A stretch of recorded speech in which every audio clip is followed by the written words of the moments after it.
శ్రీ గురుభ్యో నమః. శ్రీ మహాగణపతే నమః. వారఫలాల కార్యక్రమానికి స్వాగతం. మే 12 నుంచి 18 వరకు ద్వాదశ రాశుల వారికి చంద్రమాను అనుసరించి గోచర రీత్యా ఈ యొక్క వారం ఎలా ఉండబోతుంది అనేది చూద్దాం. ఈ యొక్క రాశి వారికి వచ్చినప్పటికీ ముఖ్యంగా మేషరాశి వారికి ఈ వారం ఎలా ఉండబోతుంది అనేది చూద్దాం. మేషరాశి వారిని మనం గమనించినట్లయితే ఈ రాశి వారికి వచ్చేటప్పటికి జన్మరాశిలో ఉన్నటువంటి రవి యొక్క సంచారం అనేది ధనస్థానంలోకి మారబోతుంది. ఎప్పుడైతే జన్మరాశిలో రవిగ్రహ సంచారం జరుగుతుందో మే 15వ తారీఖున మారబోతుంది అన్నమాట. అదేవిధంగా ఈ రాశి వారికి వచ్చేటప్పటికి మేషరాశి వారికి అనుకూలమైనటువంటి కాలంగా చెప్పవచ్చు. వార ప్రథమంలో ఎక్కువగా అనుకూలంగా ఉంటుంది.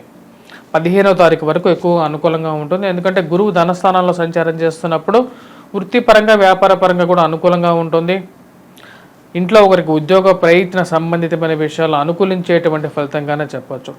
పేరు ప్రఖ్యాతల గురించి మీరు చేసేటటువంటి ప్రయత్నాల్లో అనుకూలంగా ఉంటుంది.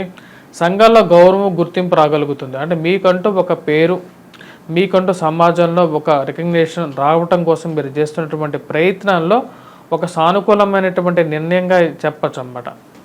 అదేవిధంగా మీరందరూ ఇంట్లో ఉన్నటువంటి వారందరూ కలిసి ఒక మాట మీద ఉండాలి, ఒక మాట మీద కట్టుబడి ఉండాలి అని చెప్పి మీరు చేసేటువంటి ప్రయత్నాల్లో ఒక సానుకూలమైనటువంటి సపోర్టు మీ కుటుంబం నుంచి రావడం జరుగుతుంది.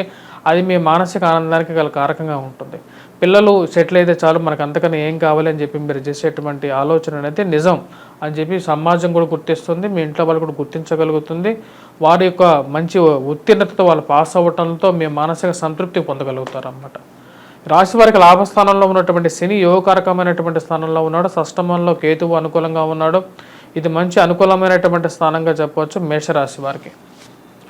అదేవిధంగా ఈ రాశి వారికి వచ్చేటప్పటికి ఉద్యోగ ప్రయత్న సంబంధితమైన విషయాలు అనుకూలమైనటువంటి ఫలితాలుగా చెప్పవచ్చు. మంచి ఉద్యోగం గురించి మీరు చేస్తున్నటువంటి ప్రయత్నాల్లో ఒక సానుకూలమైనటువంటి నిర్ణయంతో కూడుకున్నటువంటి రిజల్ట్స్ రావడం జరుగుతుంది అన్నమాట. అది మీకు ఎంతో ఆనందాన్ని కలిగించేటువంటి విషయంగా ఉంటుంది.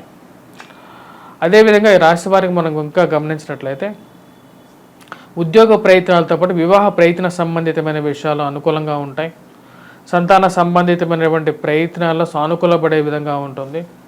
వడ్డీ వ్యాపారస్తులకు అనుకూలంగా ఉండే విధంగా ఉంటుంది. ఎందుకంటే ధనస్థానంలో ఉన్నటువంటి గురువు వడ్డీ వ్యాపారంలో, స్పెక్యులేషన్స్లో, ఇన్వెస్ట్మెంట్స్, ఇంట్రెస్ట్ పూరితమైనటువంటి బిజినెస్ల్లో ఎక్కువగా డబ్బులు వస్తాయి అన్నమాట. మరియు అదేవిధంగా ఎప్పుడైతే మేషరాశి వారికి ధనస్థానంలోకి జన్మరాశిలో ఉన్నటువంటి గురువు రవి సంచారం అనేది ధనస్థానంలోకి మారినప్పుడు జన్మరాశిలో ఉన్నటువంటి రవి కొంచెం ఆరోగ్యాన్ని ఎక్కువగా హరింపజేసే విధంగా ఉంటాడు. అంటే డబ్బు పరంగాను, అదేవిధంగా ఆరోగ్యాన్ని ఖర్చు కూడా ఎక్కువగా ఉంటుంది.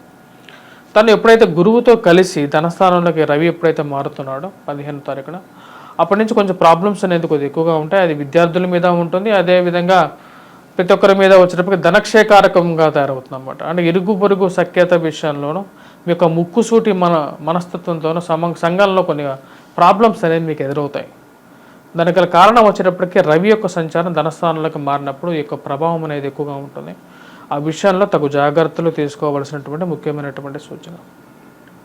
మీరు చేసుకోవాల్సినటువంటి పరిహారంలో వచ్చేటప్పటికి సూర్యారాధన అనేది ముఖ్యం. సూర్య నమస్కారాలు అనేది చేయాలి. సూర్యుడు ఈ భూమండలానికి అధిపతి.